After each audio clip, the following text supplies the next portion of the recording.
J'espère que vous allez très bien.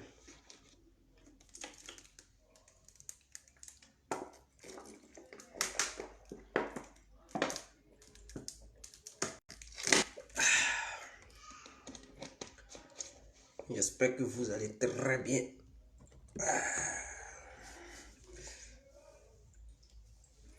Restez connectés.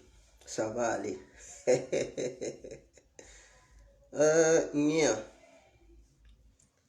Restez connectés. Alors, bonsoir à tous et à tout temps. Pour tous ceux qui ne me connaissent pas, je suis l'incontournable guerrier complet tout terrain. L'homme dont on parle, qui n'a pas froid aux yeux, l'homme qui ne marche pas ses mots. Vous pouvez aussi m'appeler devant la ville, l'homme n'est rien, gouverneur italien, docteur Mondon, appelez-moi Gungun, laisse-moi mourir 5 plein droit, El Padrino, Camari, des eaux ou la Mouja. Alors, nous voilà à nouveau devant cette caméra pour parler de Soro Guillaume et de Laurent Gbagbo. C'est important aujourd'hui là, on parle de Soro Guillaume et de Laurent Gbagbo. Le titre, j'ai mis Alassane doit enlever ça dans les yeux de Laurent Gbagbo pour trahison envers le peuple ivoirien. Il faudrait que ça soit clair. Maintenant, du côté de Soro Guillaume, je dis Soro Guillaume est un mythomane. Pourquoi je le dis? Vous allez le savoir tout à l'heure. Alors, je vous prie beaucoup de partager ce direct et profitez-en pour vous abonner. Abonnez-vous massivement. Info Afrique. On ne paye pas de transport. C'est pas pour. On ne vous demande pas de donner vos numéros bancaires. Non. On ne vous demande pas aussi de signer un contrat. Il suffit de cliquer. C'est le doigt. Tu cliques sur le doigt et puis tu aimes la page. Ou bien tu t'abonnes, c'est fini. Abonnez-vous massivement. Abonnez-vous. On ne paye rien. C'est gratuit. C'est gratos. Abonnez-vous. Voilà. Abonnez-vous. Lorsqu'on atteindra au moins 10 000 personnes, 10 000 abonnés, alors on fera des débats. Et des gens aussi profiteront pour... voilà, aussi, si ceux qui veulent faire leur direct sur cette page, ils viendront faire leur direct. Et donc, le direct, la page sera à la disposition de tout le monde. Si quelqu'un a sa pub à faire, mais il peut publier sa vision, voilà, sa manière de concevoir les choses sur la page. Il n'y a pas de souci. Ça y est à la disposition de tout le monde, de tous les Ivoiriens. Voilà, pourvu que tu ne sois pas un bandit comme Soro Guillaume. Alors, Soro Guillaume, dans ses propos d'avant-hier, il a dit devant la presse internationale qu'il est temps d'enlever les vieux. Il est temps de chasser les vieux pour pouvoir mettre des nouveaux visages. Ah bon? Soro Guillaume l'a dit. Vous pouvez aller révisionner cette vidéo, le direct qu'il avait fait. Il a dit que cela fait 30 ans, depuis 90, depuis qu'Alassane a mis ses pieds en 90 en Côte d'Ivoire, ou vous et moi en 93, et donc de 90 jusqu'en 2020, ça fait combien d'années? Ça fait bel et bien 30 ans. Donc il dit ça fait 30 ans que les Ivoiriens ne font que voir les mêmes visages, c'est-à-dire il a commencé à les citer. Il dit Alassane, il dit Bédié et Laurent Gbagbo. Ok, il n'y a pas de souci. Nous ne contestons pas cela. S'il a cité 30 ans durant et que les mêmes visages apparaissent, réapparaissent, il n'y a pas de souci. C'est ce que nous constatons. Mais lui qui dit, il incarne la nouvelle génération. Lui qui dit, il est le leader générationnel. Lui qui dit qu'il veut apporter un nouveau visage et que les vieux l'énervent. Il n'y a pas de souci, Soro Guillaume, les vieux t'énervent. Mais nous constatons que toi-même, tu n'es pas cohérent envers tes propres propos. Je dis bien, Soro Guillaume n'est pas cohérent envers ses propres propos. Pourquoi je le dis? Je le dis parce que Soro Guillaume, pendant qu'il vilipende dans les vieux, soi-disant les vieux hommes politiques, soi-disant des vieillards, des hommes qui ont fait voir leur visage durant 30 ans au peuple ivoirien, ce même Soro qui se sent jeune, il court derrière les vieux. Mais qu'est-ce qu'il s'en va chercher chez les vieux? Si les vieux n'ont plus d'importance, qu'est-ce qu'il s'en va chercher chez eux? Et en même temps, dans ces mêmes propos, il dit non, il a signé un deal avec Bédié. Ah, donc, Bédié qui n'est pas important. Bédié qui devrait être dégagé d'après les propos de Soro Guillaume, il s'en va encore signer un deal avec Bédié. Mais c'est bizarre.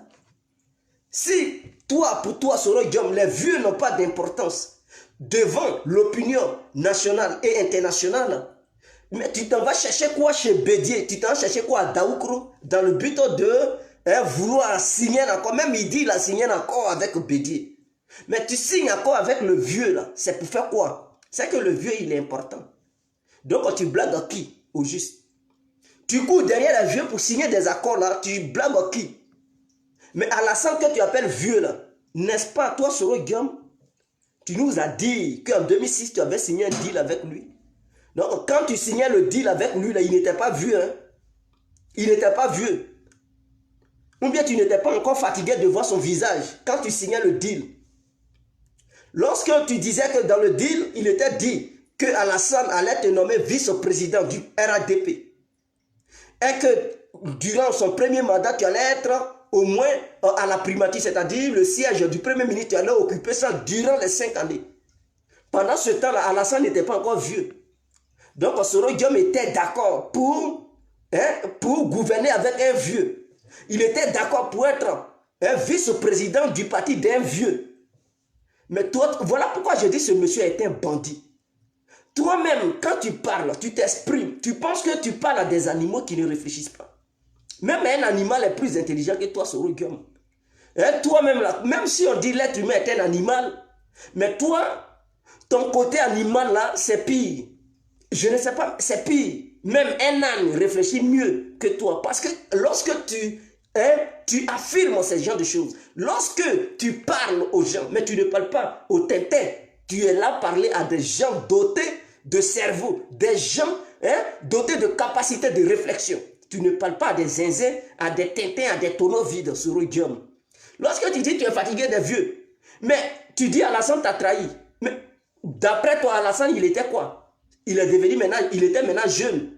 Lorsque tu étais président de l'Assemblée nationale, du gouvernement d'Alassane Ouattara, Alassane maintenant, il était jeune. Mais malgré sa vieillesse, tu as accepté d'être président de l'Assemblée nationale. N'est-ce pas toi qui pleurais pour dire le petit poste du président de l'Assemblée nationale, si on me donne ça? Et puis tu demandais pardon à Alassane Ouattara de négocier, puisque la majorité des députés vient du côté du RADP. Donc tu négocies avec le président de tout faire pour que les députés puissent te mettre là comme président, pour que les députés puissent te voter. Tu pleurais ici. Donc pendant que tu pleurais, tu demandais pardon à Alassane, il était jeune. Mais n'est-ce pas ce même vieux là, tu allais chez lui pour lui demander de faire tout pour que tu puisses devenir président de l'Assemblée nationale. C'est maintenant parce que tu n'es plus d'accord avec lui, voilà, il est devenu vieux. Mais pendant qu'il était d'accord avec lui, il était jeune à tes yeux. Mais c'est hier que tu as démissionné. Tu as démissionné en 2019 là. Tu as démissionné en 2019 là. Alors, donc Alassane, il était de la manière il était. Lorsque tu gouvernais avec lui, il n'était pas jeune. Il avait ce même âge là. L'âge qu'il avait et puis tu as fui là, c'est cet âge qu'il avait. Il était dans les 70 d'années. Donc c'est toi-même là qui es impoli. C'est toi-même qui est un individu vendu. C'est toi-même qui est anormal. C'est toi-même qui est incohérent. C'est toi-même qui est vendeur d'illusion. On doit t'appeler veille. Les vendeurs d'illusion là, c'est toi. Tu travailles les gens là, tu passes dans l'obscurité pour aller signer des deals avec eux. Et quand tu viens au grand, je dis non, ils sont vieux, ils sont vieux. Lorsque tu dis que tu as envoyé des gens pour négocier, pour que tu puisses croiser Laurent Gbagbo. Donc Gbagbo là, il n'est plus vieux. Mais des gens qui sont vieux, pour toi, ils ne sont pas importants. Pour toi, ils ne représentent rien. Pour toi, ils doivent... La politique ivoirienne doit changer de visage, mais en même temps, c'est toi encore qui cours. Qui cours derrière ces vieux-là. Maintenant, si toi qui es le leader, tu cours derrière les vieux-là, maintenant, le peuple va faire comment?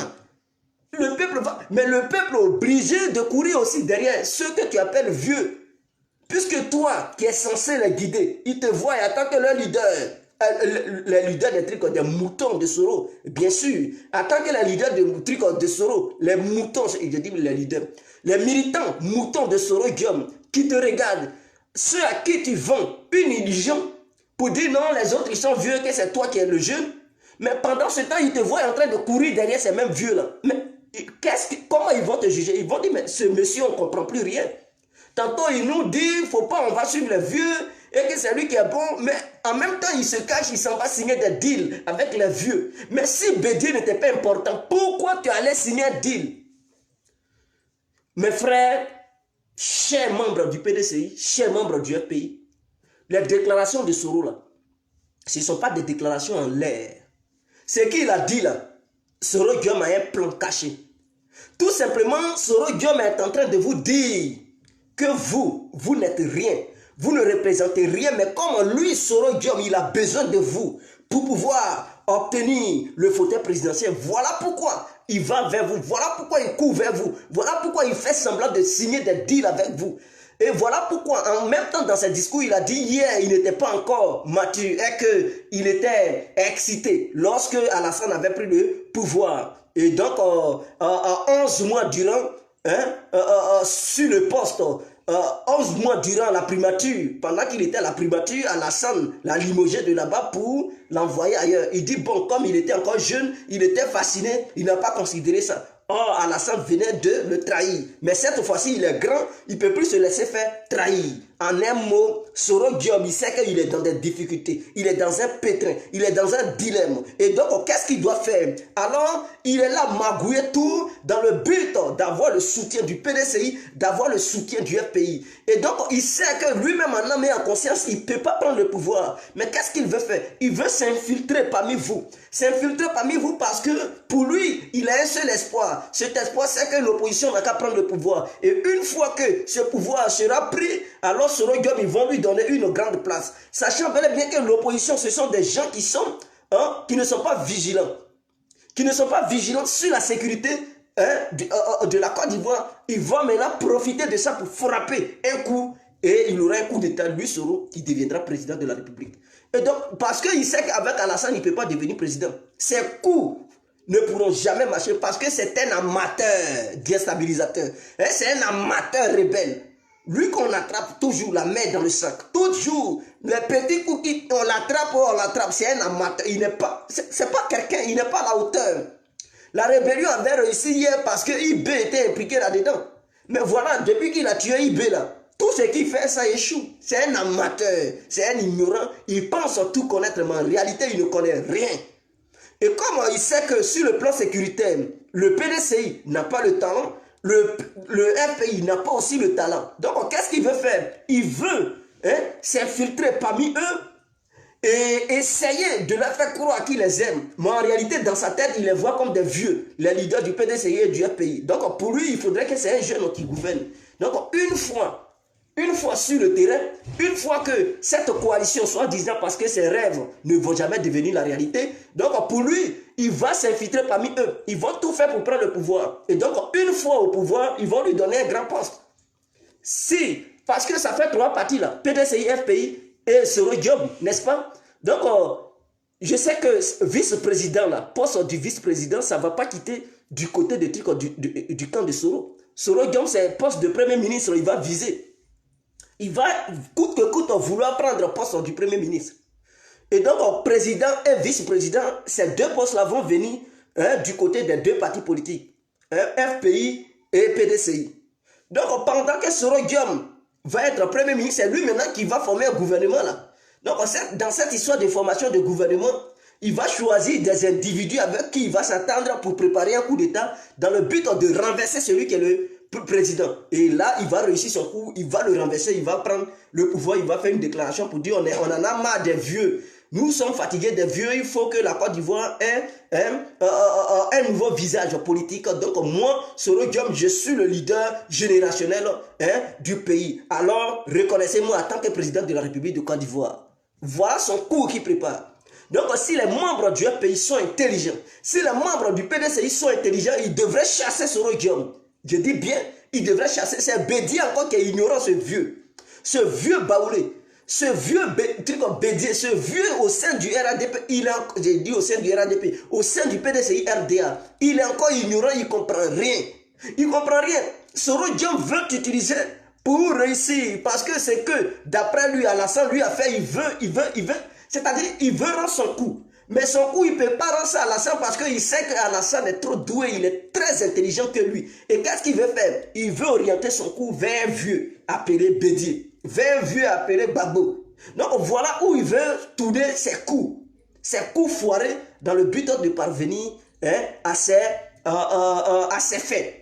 Donc vous comprenez, tous ceux qui regardent la politique et tous ceux qui suivent Soro Diom, ils doivent comprendre que ce n'est pas un homme avec qui on peut coopérer. Ce n'est pas un homme avec qui on peut corroborer. C'est un assassin, c'est un vendu. Soro Guillaume est un délinquant. Soro Guillaume est un méchant. Soro Guillaume est un mythomane. Il devrait être chassé de toutes les plateformes politiques en Côte d'Ivoire. Il devrait être isolé et on devrait mettre fin à sa politique.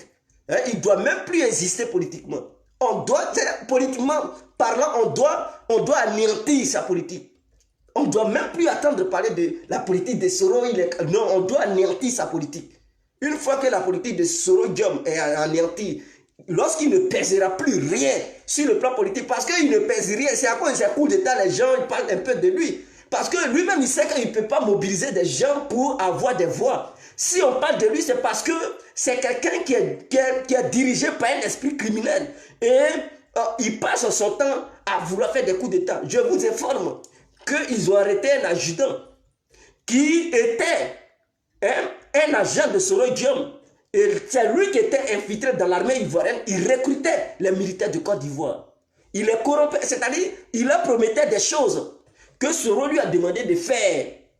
Dans le but de corrompre les militaires, comme ça, s'il y a coup d'État, si des gens armés essaient de tirer ces gens-là, ils vont se rallier à eux pour combattre le pouvoir ivoirien. Et voilà, c'est-à-dire ses amis sont là chercher des projets.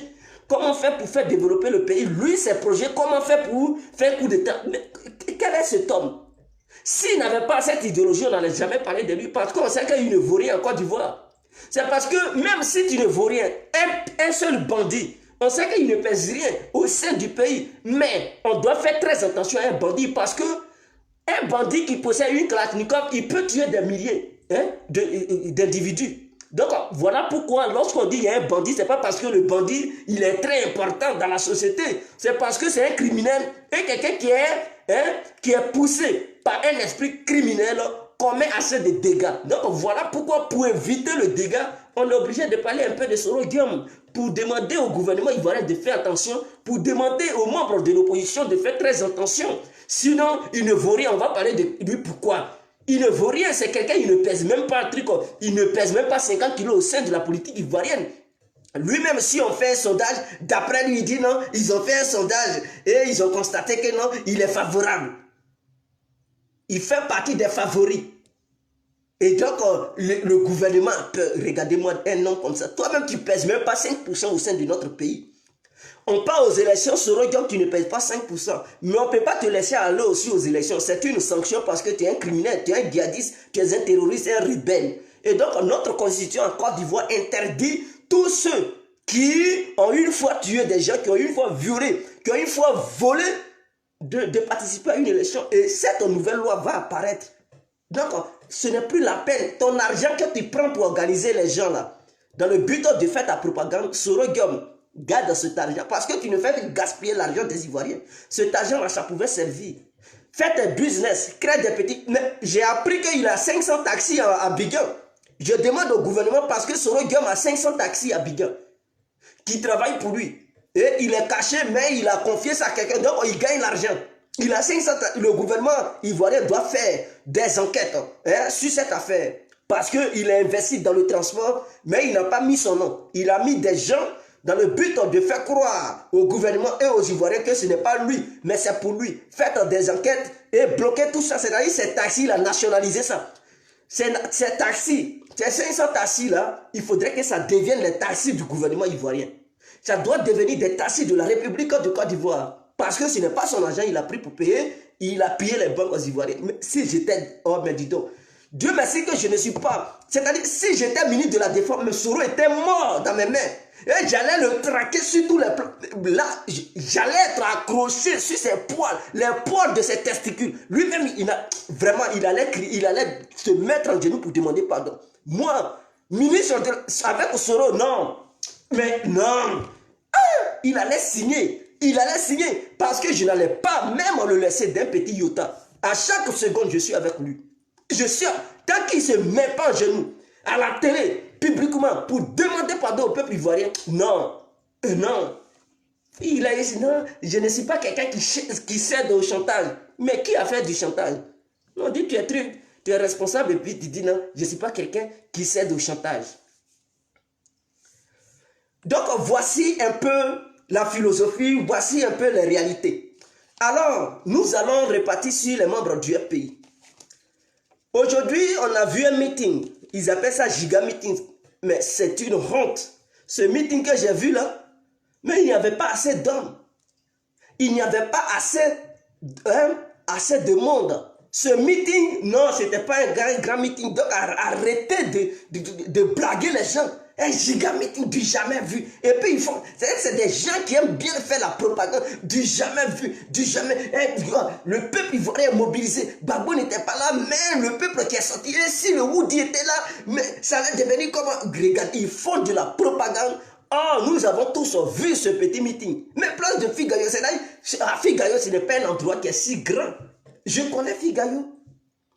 Tu quittes à la Sipores. Je dis bien, Yopougon Sipores. Tu quittes là, tu vas tout droit. Voilà Figayo. Tu quittes à Figayo, tu vas, voilà pharmacie Kenya.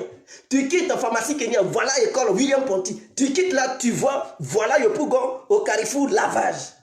Tu quittes là, tu pars un peu, voilà, je maîtrise tous ces coins là. Arrêtez ça. Yopougon là, on a mangé là-bas. Yopougon était pour nous. Donc, lorsque vous vendez des illusions aux gens, pour dire non, il y avait du monde, c'est du mensonge. Vous devriez même avoir honte. Parce que deux partis politiques qui ont fait une coalition en dehors de ça, il y a même des petits mouvements qui étaient réunis là aujourd'hui. C'est-à-dire EDS, FPI, PDCI, en dehors de ça. Mais il n'y a pas eu assez de monde. Ça devrait être une honte totale pour cette soi-disant coalition. Or, si c'était le RADP, mais il n'allait même pas avoir la place. C'est-à-dire, la foule allait commencer à la Sipores, quitter vers, vous connaissez la gare KS, vous connaissez la gare KS, jusqu'à vers pharmacie kenyane, et on descend.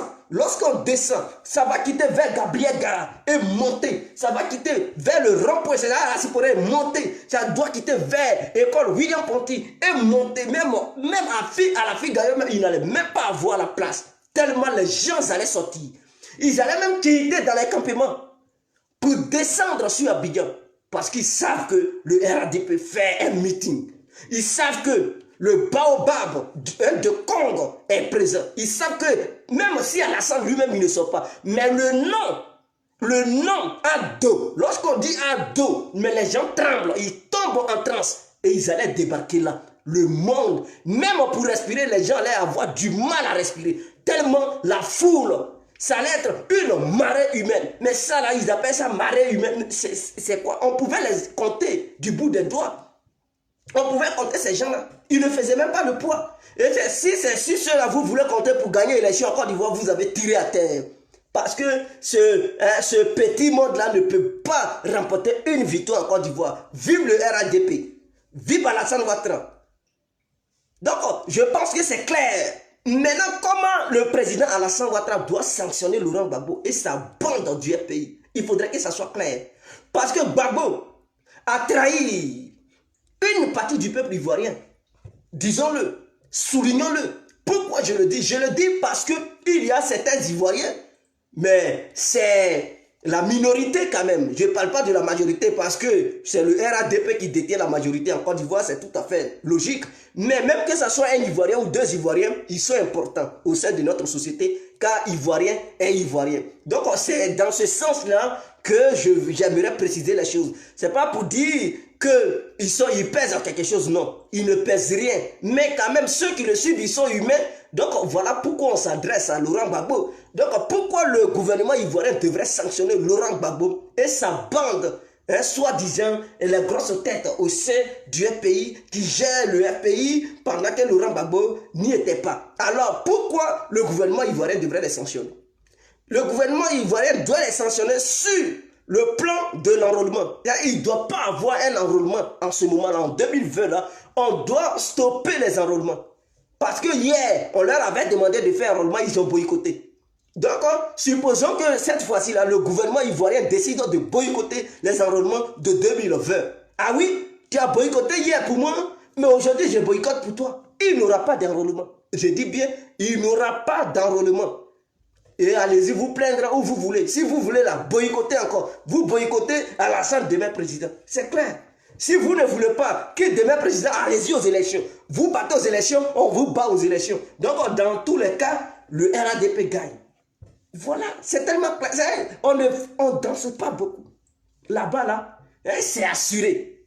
Si c'est moi qui ai la salle là, parce que on doit enlever ça dans les yeux, que lorsqu'on est dans un pays, il faut participer au jeu électoral.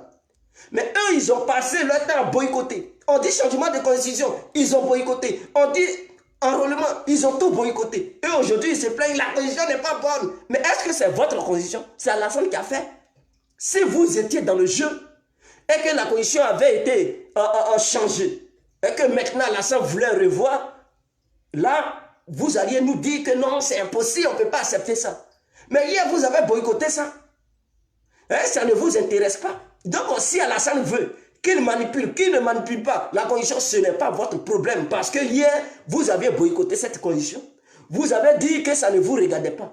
Donc, ce n'est pas aujourd'hui, en 2020, là, ça vous regarde. Non, ça ne vous considérons que cette condition ne vous regarde pas. Et que c'est maintenant, Alassane voulait faire ça maintenant. Donc, considérons que vous aviez pris la décision de boycotter. Donc, vous avez déjà boycotté cela. Alors, pourquoi vous vous plaignez? Alassane veut revoir ça, vous criez. Vous criez pourquoi? Vous criez pourquoi? Ça a été déjà boycotté. Donc, c'est une élection, c'est une condition qui a été faite par le RADP. Donc, s'il y a des choses à régler, le RADP règle. Taisez-vous, ne vous mêlez plus de cette histoire de condition. Le jour où il y aura encore la proposition d'une nouvelle condition pour pouvoir changer ça, le jour où vous allez accepter de participer, ce jour-là, vous pourrez mettre vos bouches dans cette histoire de condition. Mais pour le moment, là, enlevez vos bouches là-dedans. Ça ne vous concerne pas. Cette histoire de la revue de la condition, ça ne vous concerne même pas d'un petit iota. Donc, vous êtes des traites. Alassane ne doit même pas, c'est-à-dire le chanteur, la revue de la condition, il ne doit même pas les consulter, il ne doit même pas les voir. Alassane prend la décision, il change ce qui est bien. La preuve en est qu'il n'a aucun député au sein de l'Assemblée nationale. Il n'a aucun député parce que pour eux, l'Assemblée nationale ne compte pas. Pour eux, représenter le peuple, ça, ils s'en foutent. Donc, ce sont des gens qui s'en foutent du peuple. Et on parle de conditions, vous allez parler. Vous parlez pourquoi? Vous êtes au sein de l'Assemblée nationale, mais c'est parce que le peuple ivoirien ne vous intéresse pas. Le pays ne vous intéresse pas. Donc, tout ce qui concerne le pays, vous devez fermer vos gueules. Quand je dis gueule, excusez-moi le terme, mais c'est ce qu'il mérite. Quand je le dis, il le mérite. Voilà pourquoi je l'avoue. Parce que des gens qui sont inquiets du pays, des gens qui s'inquiètent de leur population, c'est à l'Assemblée nationale, ils devraient aller se positionner. Pour parler de tout ce qui est loi, pour s'immiscer dans tout ce qui est constitution. Maintenant, ces gens-là, ils disent, on s'en fout, on ne reconnaît pas l'Assemblée nationale, on s'en fout du peuple ivoirien. Ils ont fui. Parce que soi-disant, Laurent Gbagbo leur a donné l'ordre de ne même pas se mettre au sein de l'Assemblée nationale, de ne même pas parler de conditions, quoi que ce soit. Mais, ok, vous avez boycotté, vous vous en foutez de ce qui est le testament même de l'État ivoirien. Notre vraie identité, c'est ça qui est la condition. Mais vous avez boycotté. Vous avez dit, vous ne reconnaissez pas cette identité. Mais pourquoi vous ouvrez vos bouches pour parler aujourd'hui? Peut-être fermez là. Alassane va revoir cette condition. Il change ce qui lui plaît. Et puis c'est tout. La prochaine fois qu'il aura une nouvelle condition, le jour où vous allez accepter de participer aussi au jeu, ce jour-là, vous pourrez ouvrir vos bouches pour parler. Mais pour le moment, là, taisez-vous. L'heure n'est pas permis. L'heure n'est pas permis aux membres du FPI de s'immiscer dans cette affaire de condition. Je pense que c'est clair. Maintenant, concernant l'enrôlement, voilà encore des gens, des bandits. Les membres du FPI, ils pensent que le jour où ils veulent, les gens n'ont qu'à faire ça. Mais quand ils ne veulent pas, ils boycottent. Mais on ne peut pas vous suivre. Et c'est ça qu'on appelle la dictature. Ça veut dire, vous voulez imposer les choses aux gens. Vous voulez imposer vos vœux, vos souhaits aux autres. Mais lorsque les autres vous demandent, non, vous boycottez. On n'est pas dans ce petit jeu-là. C'est fini ça. Je dis bien, c'est fini. Ce n'est pas Gbagbo qui est président. Hein. Pour nous, rouler dans la farine, c'est fini ça. Quand les autres ils proposent quelque chose, vous n'êtes pas d'accord, mais allez-y sur le terrain pour voter non. Maintenant, vous fuyez, on ne veut pas, on boycotte, et puis vous restez dans vos salons. Ok, il n'y a pas de souci. Maintenant, le jour, les membres du pays sont d'accord, non, les autres doivent faire ça. Mais quand eux, ils ne sont pas d'accord, ils fuient les autres, ils ne veulent pas faire. Pourquoi? On ne doit pas suivre. Vous voulez qu'on suive votre dictat? Mais non, c'est fini ça. À ce que je sache, des gens, il y a eu un enrôlement dans les années passées. Ça ne date pas de longtemps, mes frères. Entre 2015 et tout, il y a eu un enrôlement. Et cet enrôlement a fait appel à tous les Ivoiriens. Laurent Gbagbo et sa bande ont lancé un appel pour demander à leurs militants de ne même pas sortir, de ne pas aller participer à un enrôlement quelconque. Et que c'est Alassane qui est là, et que leurs pièces qu'ils vont leur donner, c'est une pièce ce sont des pièces qui vont voir le jour sous le joug du dictateur Draman. C'est ce qu'ils ont dit. Ils ont dit non, ça c'est pas bien, c'est pas digne parce que ce n'est pas le Woody de Maman qui est là. Ces pièces ne sont pas bien. Si un membre du pays prend ça, c'est qu'il a trahi Gbagbo. Il n'y a pas de souci. Des gens ont boycotté. La preuve en est que beaucoup d'Ivoiriens n'ont même pas pièce d'identité. Vous partez en Côte d'Ivoire, ils n'ont même pas pièce d'identité. Ils ont 20 ans, 25 ans, 30 ans. Ils n'ont aucune pièce nationale d'identité. Quand il a demandé, non, je n'ai pas encore fait ça. Et ils sont fiers de dire, parmi nous, nos propres parents, nos amis qu'on connaît là. Tu l'as dit, je n'ai pas pièce. Je vais partir demander à mon ami là, lui, la pièce, il va me donner, quand tu veux leur donner un peu d'argent, carrément, ils te disent, ils n'ont pas de pièces. Ils ont des diplômes, des gens, des intellectuels, des gens qui ont été à l'école, hein, les 27 ans, les 30 ans. Ils te disent tout de suite qu'ils n'ont pas de pièces. Et tu es étonné. Tu te dis, mais ils sont dans quel pays? Mais tu leur demandes, mais il y a eu un enrôlement tout à l'heure. Ils disent, non, mais nous, on n'a pas participé. Parce que c'est Alassane qui a organisé, c'est pas bien. Ce n'est pas Gbagbo. Gbagbo n'était pas là. Voilà des gens qui raisonnent comme ça. Tout simplement parce que Gbagbo n'est pas là, ils ont boycotté. Il n'y a pas de souci. Les militants du RADP sont sortis massivement. Ils sont allés se faire enrôler. On leur a donné leur carte électeur, leur pièce d'identité. Donc eux, ils ont les pièces d'identité, ils ont leur carte électeur. Ils n'ont aucun problème. Les membres du RPI, ils n'ont aucune pièce d'identité, ils n'ont aucune carte d'électeur. Et puis ils sont là. Ils sont là. Et puis c'est maintenant, ils demandent, il faut un enrôlement. Il n'aura aucun enrôlement. Je dis bien, il n'aura aucun enrôlement. Les membres du pays, les militants du pays qui avaient voté en 2010, là, ce sont les mêmes là qui vont aller voter. Si vous ne voulez pas boycotter, on s'en fout de vous. En tout cas, s'il n'y a pas d'enrôlement, le RADP gagne haut les mains. Et puis c'est propre. Parce qu'en 2010, il y a eu des militants du RADP qui se sont fait enrôler. Ils ont leur carte d'électeur. Ça, c'est un. En 2015 ou 2014, un truc comme ça, il y a eu encore les militants du RADP qui se sont enrôlés. Donc les militants du RADP là, ceux qui se sont fait enrôler en 2010, plus en 2015 ou 2014 là, ça fait multiplier par 2. Donc s'il y avait eu 1 million de militants du RADP en 2010, plus ceux qui se sont fait enrôler encore en 2014 ou 2015 là, ça va leur faire 2 millions. Ou 3 millions. Pendant ce temps, le pays qui avait eu des électeurs en 2010, si leurs électeurs valaient au moins à un chiffre, quel chiffre je peux donner, au moins 500 000 personnes, ou bien 800 000 personnes, ça ne change pas ça. Demain, c'est le même chiffre demain.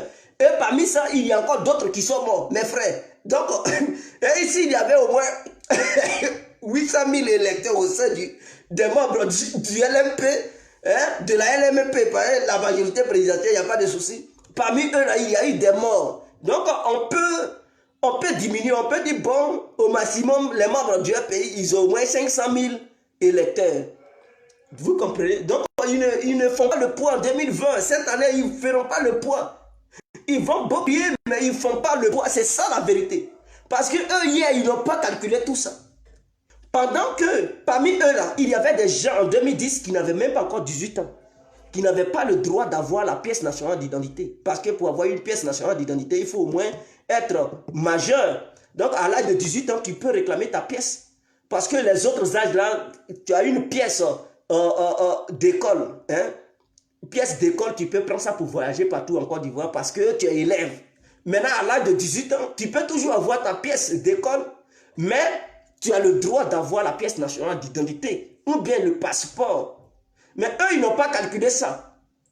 Tout simplement, dans leur tête, ils voyaient Alassane. Alassane n'en veut pas, pas, mais ils ne calculent pas. C'est ça que je dis, c'est des gens, ils réfléchissent à court terme. À long terme, ils ne réfléchissent pas. Et c'est ça le problème. Maintenant, cette année-là, il n'aura plus d'enrôlement. S'il n'y a pas d'enrôlement, qu'est-ce qu'ils vont faire? Ils vont dire, oh, votre dictateur, mais et puis c'est quoi? C'est fini, il est dictateur. Et puis on s'en bat les couilles. C'est pas aujourd'hui on a entendu ce mot. Ce mot-là, vous ne faites que chanter ça dans les oreilles des gens. Matin, midi, soir, matin, midi, soir. Donc, vous allez beau chanter, vous n'allez pas beau chanter, on est déjà habitué. Dictateur ou pas, il n'y aura pas d'enrôlement en 2020. Et donc, les militants du RADP, ils se sont multipliés par 2. Ceux de 2010 et ceux de 2014 ou 15, là, ça fait 2 fois. Donc, si c'était au moins 1 500 000 en 2010, multiplié encore par au moins, peut-être, ou bien plus, au moins des électeurs qui vont valoir au moins 800 000 qui se sont fait enrôler l'année 2015 ou 2014, là, plus on est 1 500 000 de l'année 2010. Mes frères, vous comprenez que Alassane, il est dans les 2 400 000, 2 500 000 dès le premier tour. Ou bien, il va dans les 4 millions dès le premier tour. Donc, il bat tous les autres. Et c'est là, ça va se jouer. Parce que d'autres disent, aucun parti politique ne peut gagner un coup. Mais oui, les partis politiques peuvent gagner un coup. Parce que tout ça, ça compte. Tout ça, ça compte. Nous ne sommes plus en 2010 là. Il y a eu plusieurs Ivoiriens qui sont nés. Et vous savez, en Côte d'Ivoire, la jeunesse est plus nombreuse que les âgés, les vieux. Donc en 2010, 2020, vous comprenez déjà, 2010, 2015 là, il y a eu combien d'Ivoiriens qui ont eu 18 ans? Allez-y les évaluer en Côte d'Ivoire là-bas.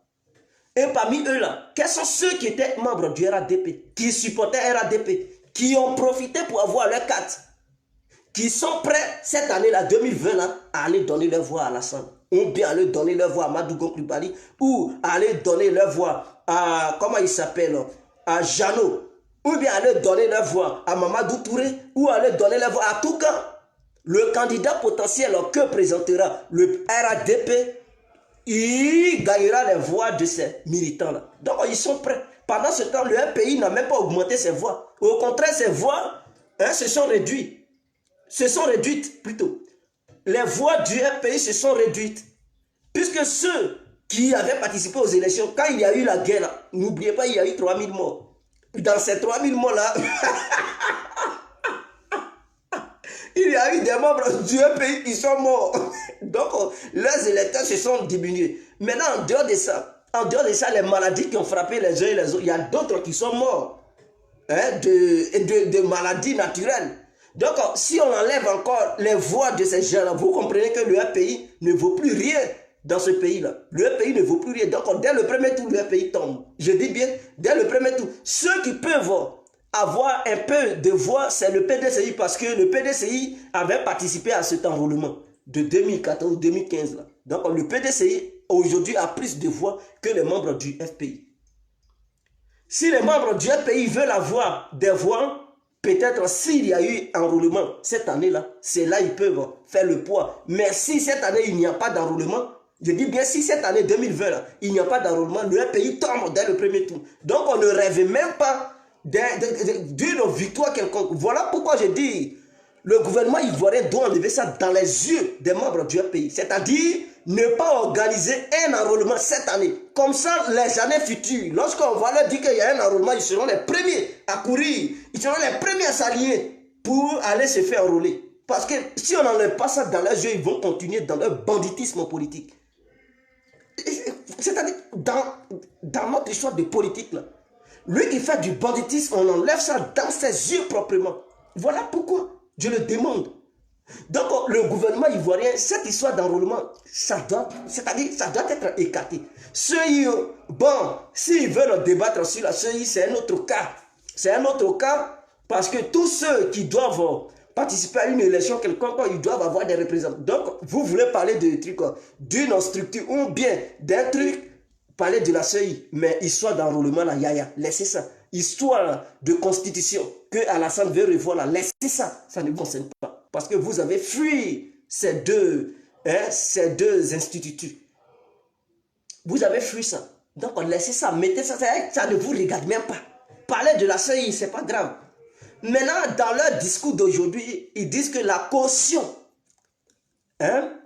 de la candidature aux élections présidentielles, c'est 200 millions de francs CFA.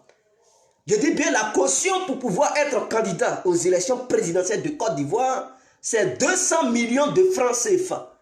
Ok, c'est ce que le gouvernement d'Alassane veut mettre sur pied. Oui, je salue le gouvernement. Je dis bien je salue le gouvernement. Parce qu'on a vu une anarque en 2015, des voyous qui se disaient candidats, qui ne sont même pas allés, c'est un vol organisé. Ils se déclaraient candidats dans le but d'aller ramasser les 100 millions. Quel est ce banditisme politique? Et je peux citer, il y a eu les KKB, les trucs Mamadou Koulibaly, et il y en a plusieurs comme ça. Ils ont fait rêver d'autres Ivoiriens qui les suivaient. Ils ont tapé les poitrines, on est candidat, ils ont donné. Il ne se reste que 20 millions, 20 petits millions. En retour, on leur donne 100 millions pour battre la campagne. Ils prennent les 100 millions, ils disent, je me retire, je ne suis plus candidat. Mais c'est parce que c'est en Côte d'Ivoire. Sinon, si c'était en Europe, ils allaient les poursuivre. Ils allaient ramener cet argent. Et dans cet argent-là, on leur donne leurs 20 millions, on prend les 80 millions là. Bande de trucs, de lâches qui sont... Excusez-moi, ce n'est pas une injure, mais c'est un vol organisé. Ils ont organisé ça, ils ont eu leur business électoral. Donc ils ont organisé ça dans le but d'aller chercher 80 millions. Ils donnent 20 millions et ils reçoivent 80 millions. C'est ce qu'ils ont fait. Ils donnent 20 millions et ils prennent 80 millions. Ils mettent ça dans leur compte. Leurs collaborateurs, ils prennent au moins 40 millions dans les 80 millions là. Et ils donnent ça à leurs collaborateurs. Ils partagent ça un peu à ceux qui sont autour d'eux. Le reste, ils mettent ça dans leur compte bancaire. Et dans ça là, on dit c'est encore politique. Voyant cela, on ne peut plus cautionner ça. Parce que c'est un argument fondamental. Ceux qui disent non, ça n'a qu'à revenir à 20 millions. Mais les Mamadou Koulibaly ne doivent même pas parler. S'ils disent ça n'a qu'à revenir à 20 millions, demandez-leur de ramener les 80 millions qu'ils ont volés en 2015. Parce que c'est un vol. Si c'était en Europe, en Occident, ils allaient les poursuivre. Mais dis donc, tu es candidat, on te donne l'argent pour battre campagne, tu prends l'argent, tu dis tu n'es plus candidat. Et tu fais l'argent. Pendant ce temps, il y a des gens qui ont besoin de cet argent. Il y a des gens qui pleurent, qui ont besoin d'argent. Ils ont besoin même de 100 000 francs pour financer leur projet. Et vous vous organisez à voler, à piller le pays. Mais Soro Diom n'est pas le seul voleur. Il y a les Mamadou Koulibaly, il y a les KKB. Ces gens aussi, ils se disent leaders, ils se disent aussi politiciens. Des voleurs déguisés en hommes politiques. C'est une bande organisée, une bande de voleurs. Même si c'était moi à la salle, ça allait grimper même jusqu'à 300 millions. Comme ça, les petits voleurs, là, ils allaient être écartés rapidement. Les KKB qui n'ont même pas un truc 20 millions, pour même aller poser cette candidature pour avoir en retour 80 millions, il était obligé de passer à Paris ici, arnaquer les gens, leur demander de l'aide. Des gens cotisés ici en France, ils ont cotisé l'argent parce qu'ils faisaient confiance à KKB. Ils disent, je vais battre Alassane, cette fois-ci, j'enlève Alassane au pouvoir. Tellement les gens, d'autres les gars, il y avait des gars qui étaient aigris. Les membres de Céphane qui, comme on appelle, l'UNG, ils étaient tellement aigris. Eux tous, ils ont commencé à cotiser. KKB, il a fait une conférence ici en train de vendre des illusions aux gens. Chacun a commencé à cotiser. Oh, mais KKB, tu es arrivé tard. Mais, attends, j'ai 100 euros, tiens. Et puis, ils ont mis un panier. Les gens ont commencé à cotiser. À Paris, là-bas. 100 euros, 20 euros, 10 euros, 200 euros. Et il a eu beaucoup d'argent. De Paris, il est venu en Belgique. Il a fait la même stratégie. C'est un bandit, ce KKB. Il allait en Italie. Il a fait le tour des pays européens. Ils lui ont donné beaucoup d'argent. Il dit, cette fois-ci, ma victoire sera votre victoire. Dès que je gagne, je vous rembourse votre argent. Et il allait au pays. Il avait besoin de 20 millions là, pour être candidat. Il donne les 20 millions. Le jour J arrive, on dit, tenez 100 millions pour aller faire vos campagnes. KKB, il prend 100 millions et puis il fuit. Il dit, il n'est plus candidat. Et il met... En dehors de ça, il avait pris des crédits des gens ici en Europe. Il dit, s'il te plaît mon frère, si je peux avoir 3 000 euros, je vais te donner après. Il n'a plus remboursé l'argent des gens. Les gens ont pleuré, KKB, notre argent. Il fait comme s'il n'attend pas.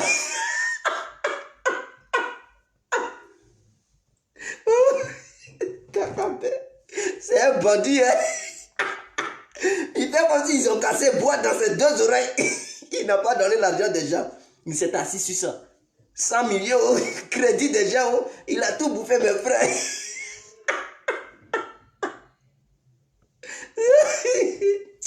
Oh, et puis ces gens-là aussi, ils parlent. Ils accusent aussi Soro Guillaume d'être un voleur. Si des gens doivent parler, c'est nous, parce qu'on est propre. Nous là, on n'a pas volé l'argent en Côte d'Ivoire. Même quand il y avait la guerre, on n'a même pas profité pour dire on va casser des banques ou des sociétés. Nous, on était là-bas, mais ils ont cassé Prima, ils ont cassé la société Move, même en cause, était cassée, MTN était cassé. Il y avait des coffres forts, il y avait des ordinateurs, des portables, des unités pas possibles. Même la rue Mercedes, il y a un magasin Mercedes qui avait été cassé. Il y avait des véhicules neufs. Il y avait même des motos, des motocross. Il y avait Sucrivoire. Tout ça a été cassé. Mais qui a volé? Qui a volé? Même à Yopougo, il y avait des banques là, partout dans les rues là. Les gens pouvaient casser ces banques pour piller. Mais ils ne l'ont pas fait. À Makori, il y avait des banques. Cibler ces banques, casser les coffres forts, à tout cas. S'il fallait prendre des pioches, des haches, à tout cas, si c'est pour faire des jours, les gens, ils allaient faire ça pour démolir ces coffres forts là et prendre ces milliards ou bien ces millions qui étaient. Mais ils ne l'ont pas fait. Mais vous faites du vol déguisé en homme politique. Des petits voleurs qui se mettent derrière le nom homme politique et ils s'en vont, ils organisent ce vol. Je salue le président de la République. 200 millions, mais c'est peu. Il faudrait que ça monte à 300 millions. Comme ça, les voleurs n'auront pas leur place sur la liste électorale. C'est-à-dire, tu n'as pas les 300 millions là. Tu ne vas pas aller là-bas. Tu mises 300 millions, en retour, on te donne 150 millions pour battre campagne. Comme ça, là, ils vont... Ça, c'est la bonne stratégie. Pour ceux qui veulent opposer la candidature pour voler en retour. Tu mises 300 millions pour la caution. En retour, on te donne 150 millions pour aller battre campagne. Donc, si tu mises 300 millions, tu prends 150 millions et tu te retires. Mon frère, c'est toi qui perds. C'est ton propre argent que tu as misé là. On prend moitié, l'État prend 150 millions comme caution et les autres 150 millions. On dit, mon frère, il faut prendre, tu vas battre campagne. Comme ça, vous allez voir les petits voleurs qui se déguisent en candidat là. Et tous, ils vont fuir. Parce qu'il n'aura plus de bénéfices. Mais si on dit caution, 300 millions, et on leur donne 400 millions pour battre campagne, vous allez les voir. Ils vont aller même se faire endetter pour venir à cause des 100 millions là. Ils vont être prêts à miser les 300 millions en retour. Ils vont avoir 400 millions, ils vont fuir. Donc, ce qui est mieux, voilà, ça c'est ma nouvelle proposition, c'est ma nouvelle idéologie. Le gouvernement fait ça à 300 millions, la caution. Et chaque candidat en retour, il reçoit 150 millions pour battre sa campagne. Maintenant, au cas où c'est 200 millions, tu mises 200 millions en retour, on te donne 100 millions pour aller battre campagne. Comme ça, s'ils veulent voler, ils ne pourront plus voler. Parce que c'est eux qui perdent. Tu mises 200 millions, le gouvernement prend 1 million, je dis 200 millions. Tu mises 200 millions, oui, le gouvernement prend 100 millions et il te redonne 100 millions pour aller battre campagne. Si tu prends les 100 millions, tu fumes, c'est toi qui perds. Donc c'est le gouvernement qui gagne. Comme ça, on va voir les faux candidats, vous allez les voir, ils ne vont même pas rêver d'aller participer parce qu'en retour, ils ne vont rien gagner. Sachant bien conscients qu'ils ne vont pas battre. Ils ne vont pas battre les autres candidats pour briguer la magistrature suprême. Vous allez les voir, ils vont fuir tous. Ils n'iront pas aux élections. C'est pour écarter les bandits politiques. C'est clair, c'est à vous de voir, mais c'est une nouvelle proposition. Comme ça, les Mamadou Koulibaly, ils vont s'écarter, les KKB, comment ils s'appellent même, Koulibaly Bali. Oh, vraiment, il y a des bandits. Hein.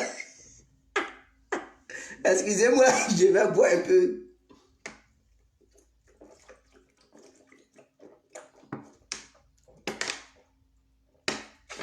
Ah. Comme ça, les gens qu'on a banni tous ceux-là, ils seront écartés. Et ceux qui vont avoir l'audace de payer cette somme, en retour, les 200 millions ou les 300 millions, en retour, ils vont avoir la moitié de ce qu'ils ont misé comme caution. Et ils sont prêts à aller aux élections, c'est que c'est des candidats qui sont sérieux. C'est qu'ils sont réellement sérieux.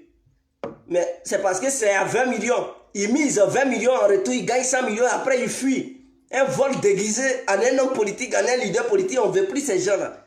Donc je pense que ça, c'est une bonne initiative et ça doit se faire, ça doit s'appliquer. Et ça va être un exemple pour les autres pays de la sous-région.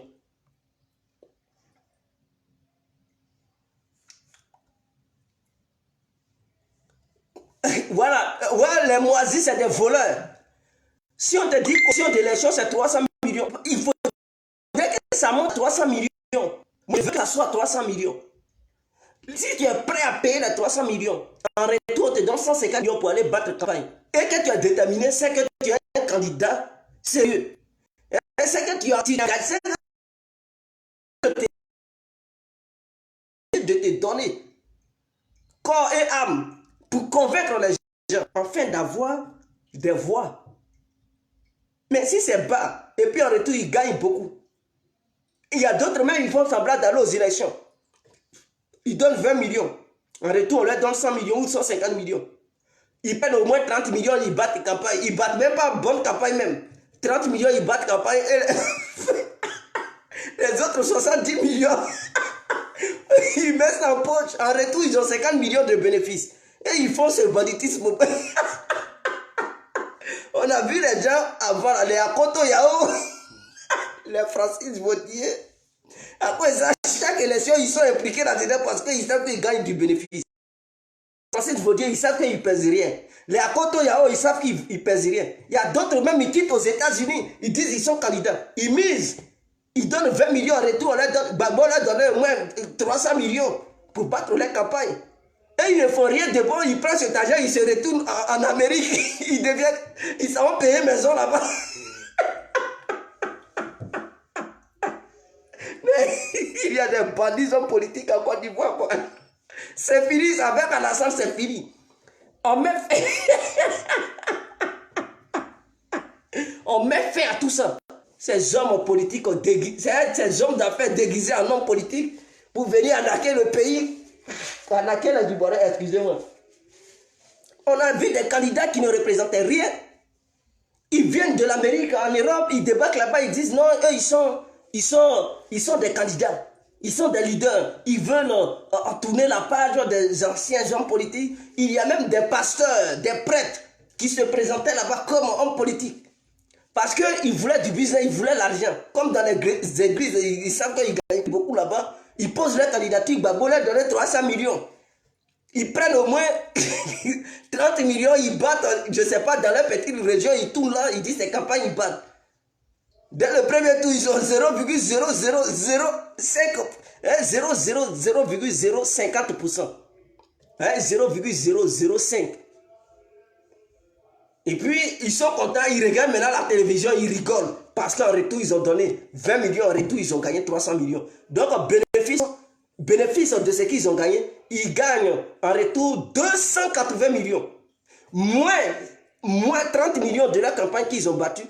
Donc, lorsque tu fais 280 millions moins 30, il leur reste précisément 250 millions. Donc, en retour, c'est quelqu'un qui a donné 20 millions, il gagne 250 millions. Et ils deviennent millionnaires. Des millionnaires.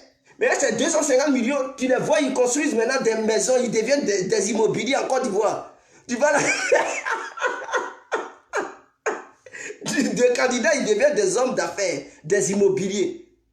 Ou bien, de candidats, ils reviennent en Europe, ils commandent des maisons, ils payent des maisons ici en Europe, et puis ils ouvrent des restaurants ici, ils sont devenus hommes d'affaires. Tout simplement parce qu'ils avaient besoin d'argent. Ils prennent crédit ici, ils disent, donne-moi 20 millions. Et ces 20 millions, je vais avoir 280 millions. Mais il y a des bandits, hein. C'est fini ça.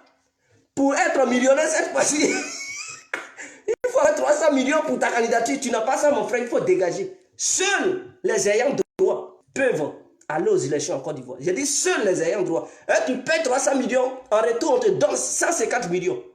Hein, tu ne gagnes pas. C'est toi qui paies d'ailleurs. Si tu ne veux pas me retirer ta candidature, c'est clair. On ne va pas aux élections pour faire du business. On va aux élections pour faire du sérieux. Et ceux qui vont là-bas pour multiplier, ils ont des petits 20 millions, ils donnent ça et puis ils gagnent en retour 280 millions de bénéfices. C'est fini ça. À l'Assemblée, mais ça 200 millions, mais je demande au gouvernement de faire encore monter ça. Hein, les partis politiques qui n'ont pas d'argent, qui sont des plaisantins, ils n'ont qu'à dégager. Si vous savez qu'au sein de votre parti politique, vous n'avez pas d'argent, mais dégagez. Ce n'est pas la peine d'être candidat. Ce n'est pas la peine de vous présenter. Parce que des partis politiques qui n'ont rien, qui participent aux élections, non seulement ils viennent là-bas pour faire du business, mais si jamais ils prennent le pouvoir, c'est pour piller le pays, pour se rendre riche. Alors on ne veut plus des pauvres, on veut des gens qui ont déjà l'argent, qui peuvent gouverner réellement et avoir des projets ambitieux. C'est tout. Je pense que beaucoup est avec moi. Excusez-moi.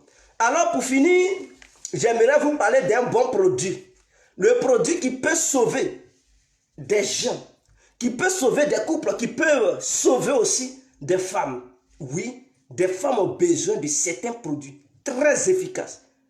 Mes sœurs, si vous prenez ces produits, vous n'allez plus jamais regretter. Je dis, vous n'allez plus jamais regretter. Même si vos époux ont des petits calibres. Quand je parle de calibre, vous savez de quoi je vais parler. Vous savez de quoi je parle. Je dis, si vos époux ou bien vos copains ont des petits calibres, avec ce médicament, leurs petits calibres vont devenir des gros calibres. Vous n'allez plus, c'est le petit calibre qui te donnait des sensations bizarres sur ton corps. Hein? Les petits calibres qui faisaient comme si ils étaient là, te bricoler dans l'oreille, ils étaient là et essayaient de... comment on appelle ça? Essayaient de te toucher, de te faire rire là. Si tu prends ce médicament, son petit calibre va devenir un gros calibre pour toi. Tu vas dire, mais c'est quoi ça? Oh putain, il n'a pas changé. Hein. Il est toujours le même. Son calibre demeure le même. Son calibre a la même taille, a la même longueur. Mais toi, tu vas constater que non, le calibre a grossi, le calibre s'est allongé, le calibre maintenant serre. Ça serre dans le couloir mystérieux, dans le couloir profond, dans le couloir obscur. Et tu seras satisfaite, ma soeur. Et je vais parler réellement certains médicaments pour les femmes. Non seulement pour toute personne qui ont un maux de ventre. C'est un médicament qui est très efficace. Ce sont des plantes qui viennent directement de l'Afrique. Et ce n'est pas de n'importe quelle Afrique, directement de la Côte d'Ivoire, mais d'un village profond. Et nous taisons le nom de ce village. Mais ces plantes viennent de la main d'une vieille qui a béni ces plantes. Et donc ces plantes possèdent des mystères pas possibles que les médecins ne pourront pas déchiffrer. Mais avec ces plantes, ça permet aux gens qui ont maux de ventre, parce que souvent les gens ils ont maux de ventre, et le maux de ventre fait que les gens ont des mauvaises haleines. Il y a d'autres qui naissent avec leurs mauvaises haleines, mais aussi il y a des mauvaises haleines qui sont provoquées par des maux de ventre. Donc quand tu prends le médicament, mon frère, c'est là que tu te purges avec, tu veux, tu bois ça. Est-ce que vous comprenez? Tu veux, tu te purges avec, tu veux, tu bois ça. C'est la même chose. Ceux qui aiment se faire purger, ils peuvent se purger. Ceux qui aiment boire, ils peuvent boire. Tu bois ça, mon frère. Une fois, deux fois, mot de taille, plein de ventre disparaît. Ça disparaît pour toujours. C'est l'efficacité numéro 1 de ce médicament. Deuxième, ce médicament pour les femmes, je vais être clair, je vais aller tout droit au but. Il y a des femmes qui sont larges. Excusez-moi, parce que je vais parler comme ça, les gens ils vont comprendre réellement. Il y a des femmes qui sont larges. C'est-à-dire, au milieu des deux poteaux, c'est trop large. Et donc, l'homme, lorsqu'il rentre, il flotte. On dirait qu'il est dans deux buts, il flotte là-dedans dans un puits. Et ce n'est pas bien. Ça fait que les hommes, ils ne sont pas satisfaits, ils cherchent les petites filles qui ont des puits bien serrés. Ah, il y a certaines femmes, le puits est trop, que l'homme, lorsqu'il rentre, il flotte. Il balance, donc il n'est pas heureux. Lorsqu'il est sur la femme, il n'est pas heureux. Et il se sent vexé, il pense que son calibre est petit.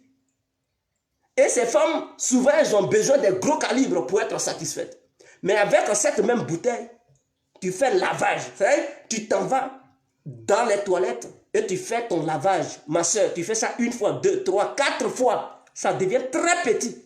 C'est comme si c'est maintenant, tu venais de... C'est si après avoir fini de faire ça, quand tu t'en vas, fais l'amour avec ce même mec qui flottait là-bas hier, tu vas constater que tu viens à peine de découvrir ta virginité. C'est maintenant, il va te dévierger. Et tu vas sentir la douleur que tu avais sentie lorsque tu étais encore vierge. Je dis bien, la douleur que tu avais sentie lorsque tu découvrais ton premier mec. Quand je parle comme ça, il y a des filles qui réfléchissent. Elles savent que leur premier mec, elle réfléchit, qui m'avait déviergé et tout. Oui, lui qui t'avait déviergé, réfléchis un peu. C'était qui ton premier mec? C'était qui réfléchit un peu. De la manière tu avais senti la douleur, c'est cette même douleur tu vas sentir parce que ça va se rétrécir tellement que toi-même tu seras heureux. Et le mec aussi il sera satisfait parce que quand il va rentrer, il va constater qu'il n'y a pas de route. Il va foncer, ça va bloquer. Quand il va pousser, il va dire mais qu'est-ce que tu as fait? Lui-même il sera étonné parce que d'habitude il flotte. Et maintenant d'un coup, il rentre, ça serre, il pousse. Il fait sortir son énergie. Lui-même, il est étonné, il dit mon bébé, l'amour grimpe encore, l'amour devient fort. Et il dit waouh mon bébé, tu es la meilleure. Il est accro à toi, il ne peut plus jamais te laisser. C'est le même médicament. Donc je vais donner le numéro tout à l'heure. Pour toutes les femmes et toutes personnes, hommes, femmes, qui sont concernées, qui aiment bel et bien, qui aimeraient tenter ça, on dit vas-y voir. Vas-y voir, parce que ça n'a pas d'effet secondaire. C'est 100% naturel. Ce n'est pas un truc qu'ils vont te faire et puis après tu vas avoir une autre maladie. Non, non, non. Ça c'est naturel. C'est bio. 100% bio. Ce n'est pas biodégradable. C'est 100% bio. Bien élaboré. Et en dehors de ça, pour les hommes, cette fois-ci c'est pour les hommes. Les hommes qui ont des femmes, ont des copines, ou bien mon frère, tu cours derrière la petite. Ça fait longtemps que tu la dragues. La fille, elle t'amène de gauche à droite. Elle te ramène à côté ou à droite, devant, derrière. Toi-même, tu es épuisé, tu es fatigué. Tu dis, mais il y a quoi? Pour toi, là même, là, c'est or, ou bien c'est diamant, ou bien quoi? Donne-moi la chose. Elle te dit, mais attends. Un jour, elle te dit, bébé, viens me manger. Elle dit, viens me manger maintenant. Ce que tu cherchais là. Je suis prête aujourd'hui à te donner ça. Mon frère, tellement tu es agité, tu es excité. Tu tombes sur la petite, tu ne fais même pas 1 minute, ça vient. Elle est découragée. Elle est découragée, elle te regarde et dit non, tu n'es pas un homme. Parce qu'elle s'attendait à un match violent. C'est-à-dire un match violent comme Real de Madrid et Barcelone. Un derby. Mais toi, tu viens. Tu ne fais même pas 1 minute et tu viens. Donc du coup, elle est désolée. Elle est abasourdie. Dès qu'elle te laisse, mon frère, tu l'appelles, elle te bloque en même temps. Elle bloque ton numéro, elle dit, lui là, ce n'est pas un homme. Elle n'est pas satisfaite. Puisqu'elle attendait voir un vrai derby qui allait s'opposer à un vrai homme. Qui allait la mener au 27e ciel. Je dis bien 27e ciel. Qui allait la faire redescendre pour la mener au sous-sol. Où il y a le magma. Pour ressortir et la mener ici bas sur cette terre. Elle va sortir, elle-même là, la sueur coule. Elle te regarde, les yeux deviennent rouges, on dirait mon bas vert, qu'ils ont vu à midi plein. Elle dit, ouais bébé, je te respecte. Elle s'en va à la maison, elle s'en va même, mais c'est ton image qui est dans sa tête.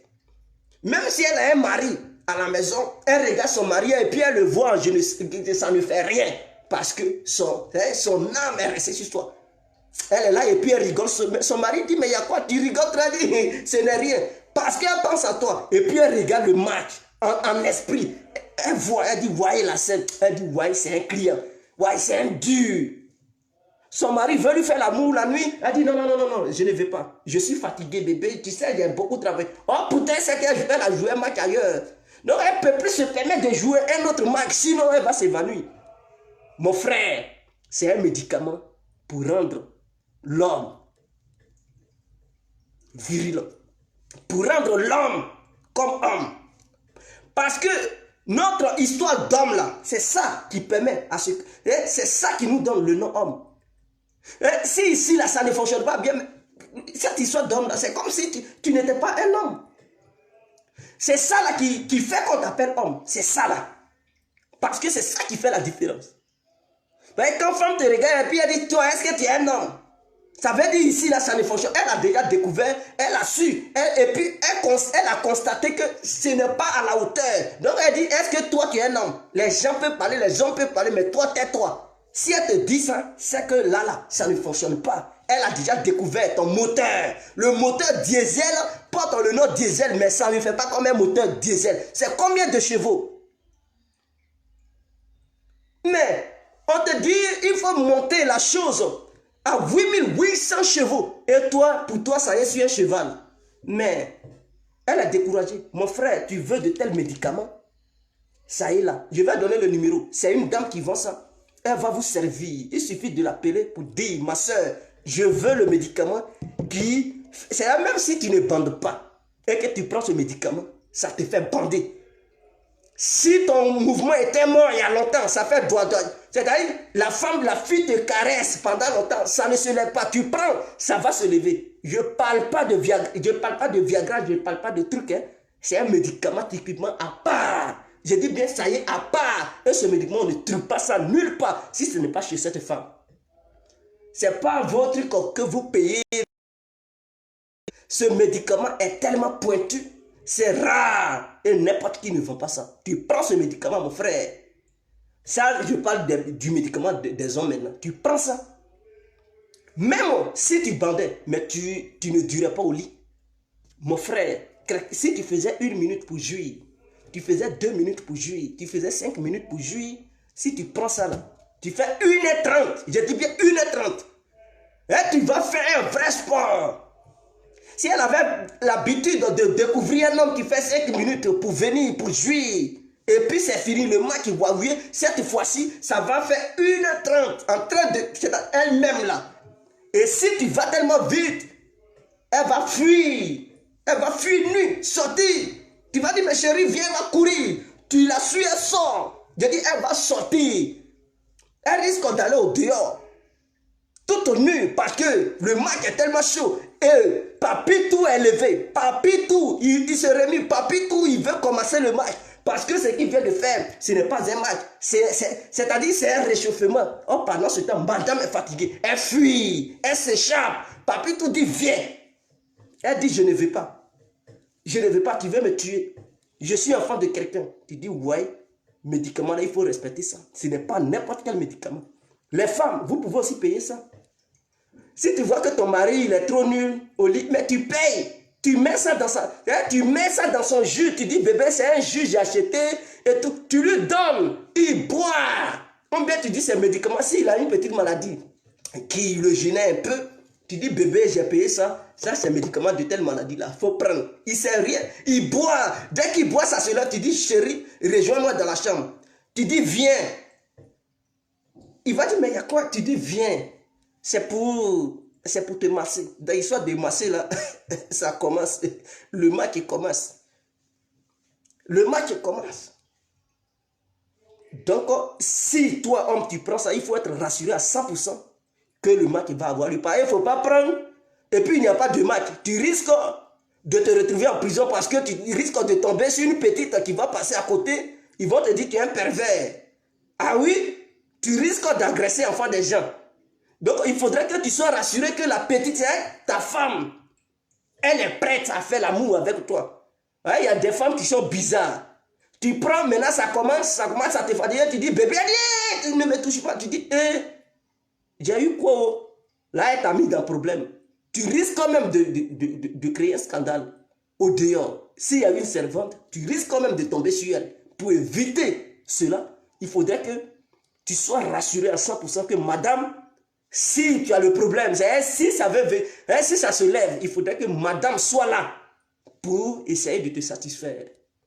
Si tu as une copine et que tu fais ça, il faudrait que tu sois sûr que la petite, elle ne va pas te dire, je suis fatigué, je ne vais pas venir. Non, il faudrait que tu sois rassuré à 100%. Que quand tu vas l'appeler, maman chou, viens. Il faudrait qu'elle court pour venir te retrouver. Dès qu'elle vient, il faudrait que tu sois sûr que la petite, elle va ouvrir le jeu et le match va débuter. C'est clair. Donc le numéro, prenez ça. 0033. Je répète, 0033.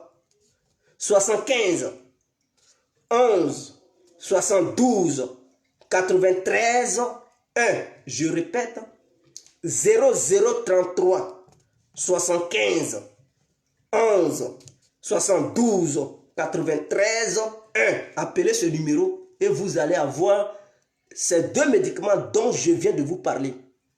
Et chacun et chacune, chacun ou chacune sera satisfait. Donc, c'était l'incontournable bien compris. On est ensemble. Vive la Côte d'Ivoire. Vive le peuple ivoirien. Vive la politique ivoirienne. Ciao, on est ensemble.